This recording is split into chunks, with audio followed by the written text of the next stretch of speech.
Mis hermanos, bendiciones, paz y gracia en el Señor. Seguimos con nuestra serie de Santiago. Hoy vamos a mirar Mateo, capítulo 2, versículo 1 hasta el versículo 23. Mateo, capítulo 2, versículo 1 hasta el versículo 23. Mis hermanos, el tema central a tratar en este momento es que las Escrituras dan testimonio de que Cristo es el Rey. Por tanto, debemos alabarlo a Él y no a nosotros mismos. Mis hermanos, por tanto, he titulado esta enseñanza que quienes conocen a Jesús como su Rey lo alaban con gozo. Miraremos esta enseñanza en dos puntos. Como primer punto a mirar, la razón por la cual los creyentes alaban al Rey. Extraído del versículo 2 que dice, ¿dónde está el Rey de los judíos que ha nacido? Porque su estrella hemos visto en el oriente y venimos a adorarle. Como segundo punto miraremos la razón por la cual muchos no alaban al rey. Es salido del versículo 16 que dice, y mandó a matar a todos los niños menores de 2 años que habían en Belén y en todos los alrededores.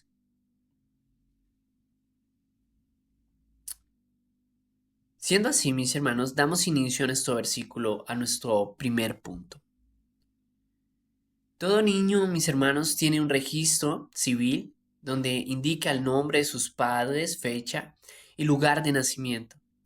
En el primer capítulo de Mateo nos ha mostrado registros históricos del nacimiento del rey, la familia de la cual procede, sus padres, el nombre de su madre y padre putativo, José, pero aquí nos habla la fecha del lugar del nacimiento, el suceso de cómo nació. El capítulo 2, versículo 1 nos muestra la fecha de su nacimiento al decir en los días del rey Herodes. Así que es el año 4 donde reina un malvado que quita la vida a todo aquel que muestra el más mínimo indicio de sospecha por quitarlo de su reinado. Ya han pasado más de 30 años que a este usurpador el Imperio Romano lo declaró rey de los judíos. Desde aquel día anda paranoico pensando que alrededor suyo buscan quitarlo de su trono. A su concuñado, al ser querido por el pueblo, lo vio como una posible amenaza que lo mandó a ahogar en el río Jordán. Su paranoia ha crecido, ya mató a su tío, también al abuelo de su esposa Hircano II, a su subordinado Zoemo, a su esposa y a su suegra. En el año 8 a.C., ya hace 4 años, le quitó la vida a sus 2 hijos, y aunque ya viejo con 70 años, tiene miedo por perder el título de rey de los judíos. Pero en medio de la noche, el malvado Herodes está turbado, esto es, aterrorizado, porque a Jerusalén unos magos han llegado desde el oriente, no para montar un espectáculo, para que miren cómo ellos sacan conejos del sombrero. No, son llamados magos porque son sabios en estudiar los asuntos religiosos y la astrología. Y aunque no son israelitas, han llegado desde muy lejos a dar una noticia de que el verdadero rey de los judíos ha nacido. Qué curioso es que el pueblo del Mesías no está enterado de su nacimiento, pero son unos gentiles que de lejanas tierras traen la noticia y ellos han venido a adorarle y preguntan, ¿dónde está? Porque desde el oriente hemos visto la estrella que señala el nacimiento del niño. Por esta razón Herodes está turbado, porque el verdadero rey de los judíos ha nacido. Pero ¿qué sucede? ¿Por qué el pueblo no se alegra de la noticia? ¿Por qué no van juntos con los magos a adorarle? Todo lo contrario. El versículo 3 vemos a una Jerusalén turbada, aterrorizada junto con Herodes. Turbados porque saben lo enfermo que es este rey, por matar a todo aquel que muestre el más mínimo indicio por quitarle la corona. Así que rápidamente Herodes convoca, pregunta e indaga y recomienda. Versículo 4 convoca desesperadamente no a uno, sino a todos los principales sacerdotes y los escribas de la ley. Esto es, todo el Sanedrín, la corte suprema del pueblo judío, la crema innata de la erudición de la ley, para preguntarle solo una cosa: ¿dónde había de nacer el Cristo?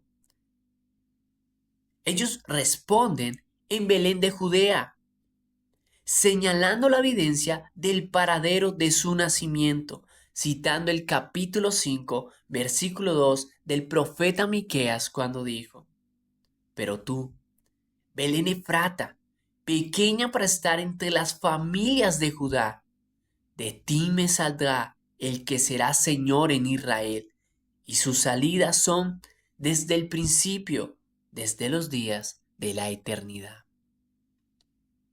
Esta es la respuesta a la pregunta de Herodes y los magos: ¿dónde nacerá el Mesías? Se pensaría que el Señor nacería en el mejor lugar del mundo, en un palacio muy distinguido, digno de un rey. Pero no, vaya sorpresa que da el profeta Herodes y a los magos al decir que el niño ha nacido en Belén de Efrata, una ciudad pequeña y pobre, la más pequeña de las familias de Judá. Pero dice la profecía: de ti me saldrá el que será Señor en Israel. Pero este quien reinará en Israel no es solamente humano, porque él no ha venido, no ha salido de este mundo. Al decir la profecía, sus salidas son desde el principio, desde los días de la eternidad.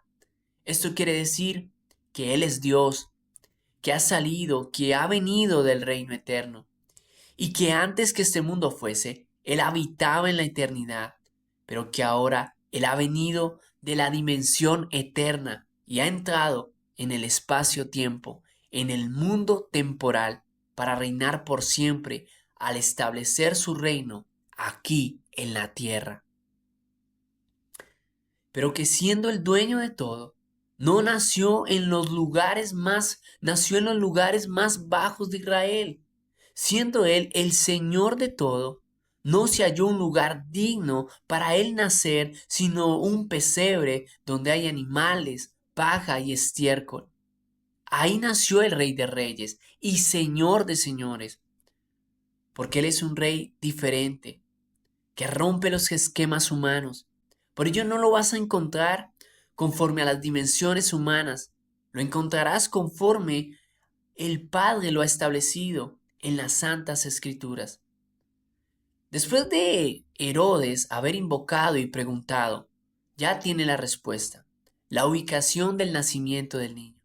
Pero además de eso está tan paranoico que llama a los magos en secreto para que nadie más sepa y no levantar más sospechas, con el fin de indagar de manera diligente respecto a la edad del niño, como lo muestra el versículo 4. Hendrickson frente a esto dice: ¿cuándo fue que apareció por primera vez la estrella?, pregunta Herodes.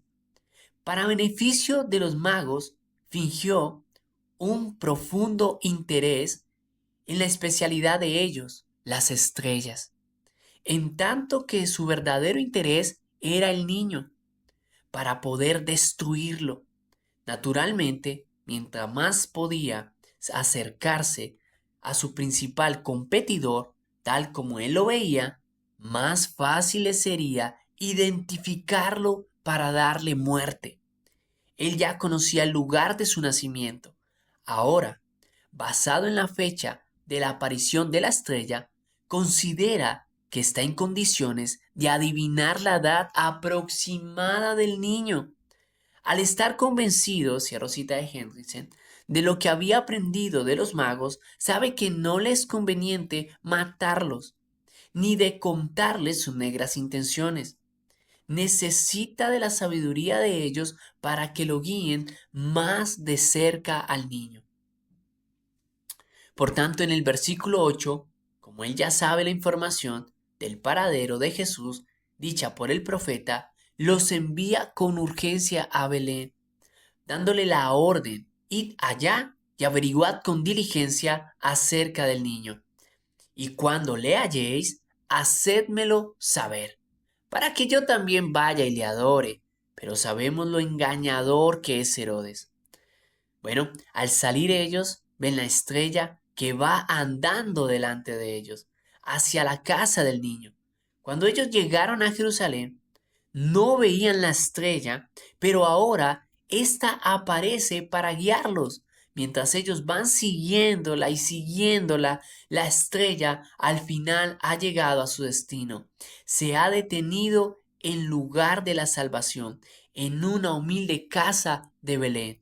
El versículo 10 vemos la actitud de la adoración en los magos, cuando expresa el versículo lo siguiente, que al ver la estrella se regocijaron con muy grande gozo, porque aquellos que han hallado a su Salvador se regocijan. Solo aquellos, mis hermanos, que han hallado la salvación, le adoran, no con tristeza, sino con gozo. Por ello, las alabanzas deben promover el gozo por su Salvador y no la tristeza. ¿Por qué alabar con tristeza si has hallado un Salvador tan grande? Ahora, ellos entran a la humilde casa y con alegría se presentan ante el Salvador. Y el versículo 11 dice que ahí hay unas palabras hermosas allí, y es que sus ojos vieron al niño con su madre María. Y dice que postrándose le adoraron, y al ofrecerle sus tres presentes, sus tres tesoros, expresan el sentido de su hermosa adoración por aquel niño. Le traen oro porque lo reconocen como el rey. Le ofrecen incienso, ya que el incienso en el Antiguo Testamento solo se ofrecía a Dios. El incienso era un ingrediente en el perfume aromático exclusivo para el Señor. Éxodo 30:37. Como este incienso que harás, no os harás otro según la composición, te será cosa sagrada para Jehová. Al traerle incienso es porque reconocen que no solo están ante un rey, están ante Dios. Y el tercer tesoro que le ofrecen es mirra. La mirra era usada para embalsamar a los muertos. Le traen mirra para el día de su sepultura, porque saben que este rey, quien es Dios, se ha hecho carne para morir por sus pecados. Ahí está el sentido de la verdadera adoración, la cual debe ser con gozo, porque el Rey, siendo Dios por mí y por ti, se hizo carne para morir por nuestros pecados y salvarnos de la condenación eterna, porque este Rey nació para morir. Esta es la fe verdadera, que no busca mirar al rey como un Papá Noel que da lo que ellos pidan, sino que lo miran como el rey que los ha salvado por medio de su muerte para librarlos de la esclavitud y la condenación del pecado. Esta es la razón por la que ellos alaban al rey y por la cual nosotros le adoramos. Segundo punto, la razón por la cual muchos no alaban al rey.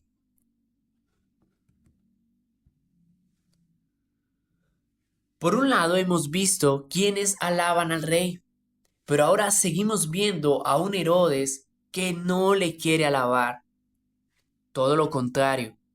Por tanto, aquí hay una intervención divina en el versículo 12. Dios avisa a los magos para que no vayan a donde Herodes y cojan por otro camino. Además, en medio de la noche, el ángel de Dios también avisa a José diciéndole: levántate y toma al niño y a su madre y huye a Egipto y permanece allá hasta que yo te diga, porque acontecerá que Herodes buscará al niño para matarlo. Y José, despertando, De una manera rápida, tomó al niño y a su mujer y huyen en medio de la noche para ir a Egipto y permanecer allá hasta la muerte de Herodes.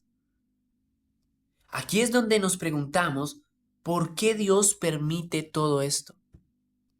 Este evento es necesario para demostrar que las profecías de la palabra del Señor verdaderamente se cumplen solo en Cristo. Recordemos que Mateo escribió para una audiencia judía que dudaba si Jesús era el Mesías y por ello no le alababan como rey, porque ellos no están mirando las escrituras. Por ello Mateo, de aquí en adelante, expone pasajes del Antiguo Testamento que confirman repetidamente que Cristo es el Rey para que los judíos le adoren, ya que para alguien, para que en aquel entonces alguien sea el Mesías, debe cumplir los requisitos que dictan las Escrituras. Primero, venir de la tribu de Judá. Segundo, nacer de una virgen. Que su nombre se llame Jesús. Tercero, nacer en Belén. Cuarto, venir de Egipto. Quinto, cuando el Mesías venga, habrá mortandad de niños como en Egipto. Y sexto, que sea llamado Nazareno. El versículo 15 nos da la respuesta de por qué José debe huir a Egipto. Dice el texto, para que se cumpliese lo que dijo el Señor por medio del profeta cuando dijo, de Egipto llamé a mi hijo. Esta es la cita de Oseas capítulo 11 versículo 1 que se cumple en Cristo. Adoramos a Cristo porque Él es el cumplimiento de las sagradas escrituras. Porque lo importante aquí es que se cumpla lo que el Señor había dicho en el Antiguo Testamento. Porque quien debe dar testimonio de que Cristo sí es el Hijo de Dios es su palabra. Por eso Jesús les dijo a las personas que dudaban de Él en Juan capítulo 5, versículo 39 hasta el 47. Escudriñad las escrituras, porque a vosotros os parece que en ella tenéis la vida eterna, y ellas son las que dan testimonio de mí, testifican de mí. El hecho de que José y María huyan a Egipto es para confirmar, conforme a la palabra, que Jesús sí es el Mesías. Y Herodes, que pretende ser el rey soberano de todo, este rey malvado está ahí para cumplir los designios que Dios Padre había determinado para su Hijo.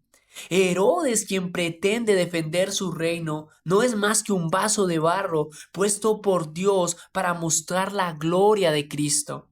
Pues cuando este rey se enoja porque los magos no le obedecieron, al verse burlado, manda a matar a todos los niños de 2 años que habían en Belén. Este evento que Herodes hizo para querer eliminar al Hijo de Dios, la verdad es que este evento estaba confirmando el reinado de Cristo, ya que este evento estaba en las Escrituras.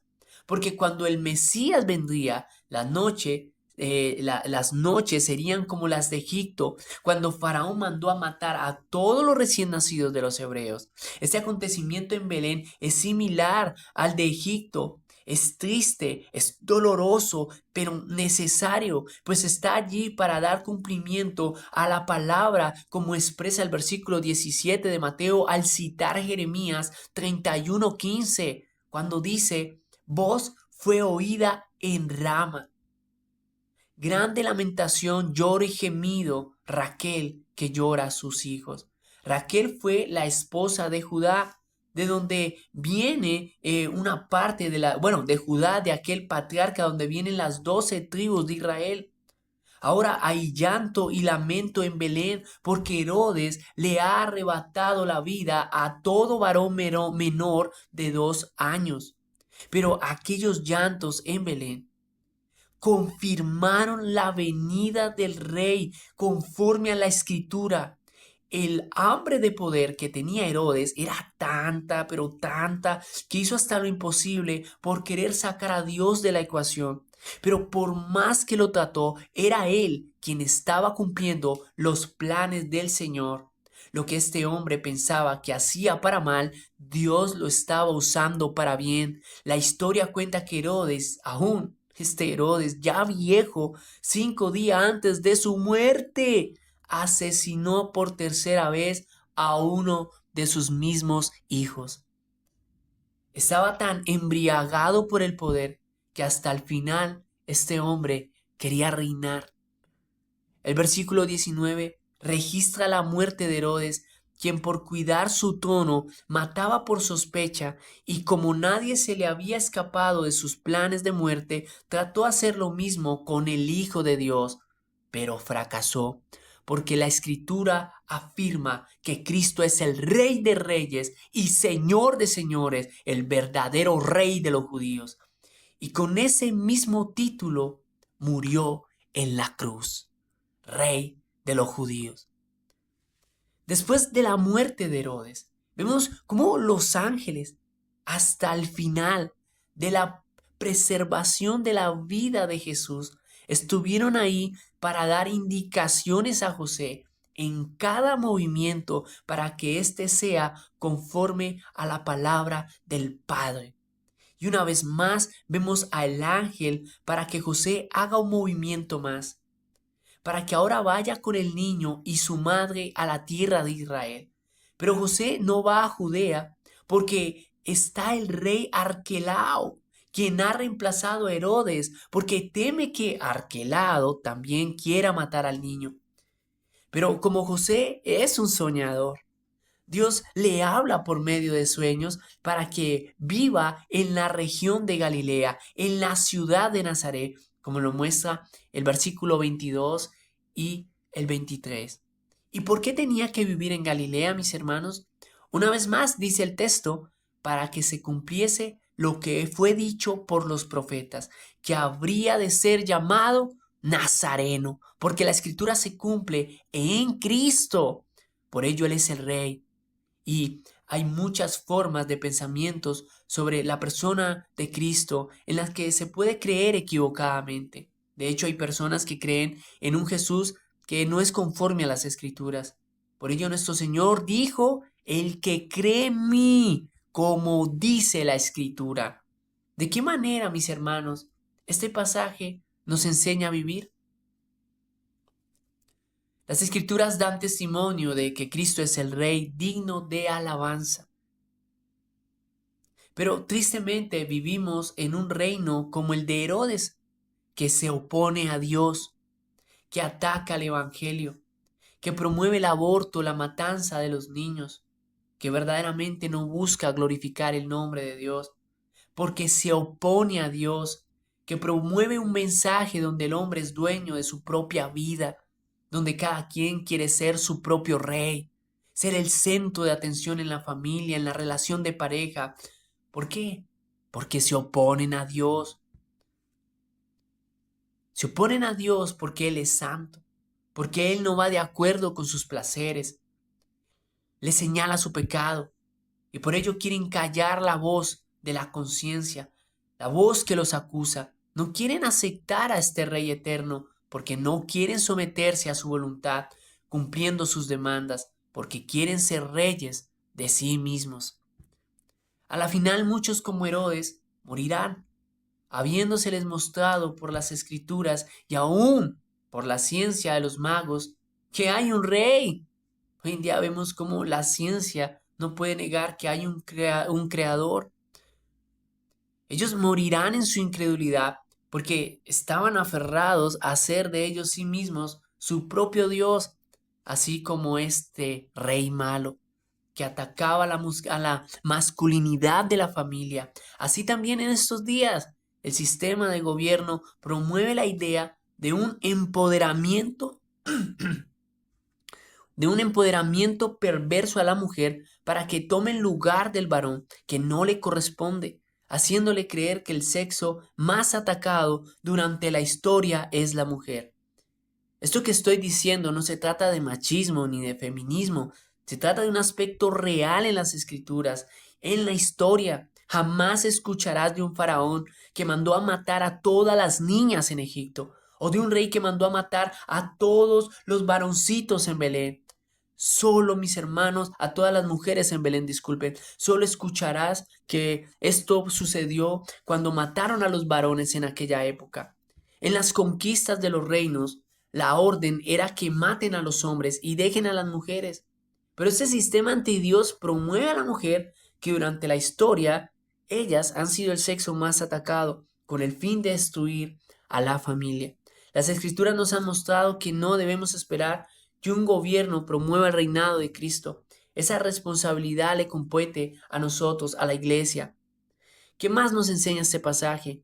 Que aquellos magos que, sin importar la distancia o los esfuerzos, en un viaje de días, hacen un viaje de días donde ellos van a alabar a este rey. Y cuando entraron en aquella casa, lo alabaron con alegría porque era su rey, que siendo Dios se hizo carne para morir por ellos. Hermanos, debemos esforzarnos en alabar a nuestro rey, porque Él ha dado la vida por nosotros.